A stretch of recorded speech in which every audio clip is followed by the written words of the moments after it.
তো এখানে আপনারা যে বাইকটি দেখতে পাচ্ছেন এটা প্যাশন বাইক CZ125 মডেলের। এটার পেছনের ব্যাক শেপটা আমরা কমপ্লিট করে ফেলেছি। এখন এটা কালারের যে কাজগুলো থাকে এটা কমপ্লিট করা হবে কালারের। তো এখানে ফাইবারের সাইড কভার, সামনের মাঠগার্ড এগুলো সব কিছু রেডি করা হয়েছে। আর এখানে দেখেন ট্যাঙ্কিতে হাজার রকমের লিক, অনেক কিছু স্ক্র্যাচ আছে, মানে প্রচুর লিক আছে। এগুলো ডেন্টিংয়ের কাজ করতে হবে, কিন্তু ডেন্টিংয়ের কাজ করেও এটা লাভ হবে না, কারণ ট্যাঙ্কির ওপর পর্যন্ত এটার লিক চলে আসছে। তো যার কারণে আমরা CZ125 বাইকের ট্যাঙ্কিটা আমরা এখানে ইউজ করব। তো এখানে দেখেন আমাদের কিন্তু এখানে আন্ডারকোট করা হয়ে গেছে পুরো বাইকটা।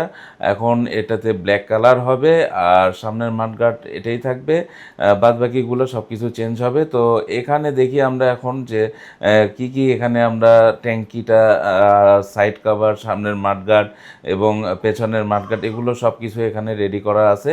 এখন এগুলোতে কালার, ফাইনাল কালার হয়ে যাবে। তো এই বাইকটি দেখেন কমপ্লিট করার পর কেমন লাগতেছে। তো এই তো দেখেন বাইকের ফাইনাল লুকটা, বাইকটা কত সুন্দর লাগতেছে। খুব কম বাজেটের মধ্যে এই বাইকটি রেডি করা হয়েছে। টোটাল এই বাইকটি এরকম মডিফাই করতে প্রায় 25,000 টাকার মতো খরচ পড়বে। যারা এরকম মডিফাই করতে চান তারা তারা আমাদের কাছে বাইকটি আপনাদের পাঠিয়ে দিতে পারেন। তো আমাদের কাছে বাইক পাঠানোর জন্য বাইক পার্লার বগুড়া লিখে এই যে নাম্বারটা আছে এই নাম্বারে আমাদের কাছে পাঠিয়ে দিলেই হয়ে যাবে। তো বাইকের সামনে থেকে দেখেন, সাইড থেকে দেখেন, সব সাইড থেকে দেখেন, ফ্রন্ট থেকে দেখেন, বাইকের লুকটা কীরকম আসছে অবশ্যই কমেন্ট করে আমাদেরকে জানাবেন।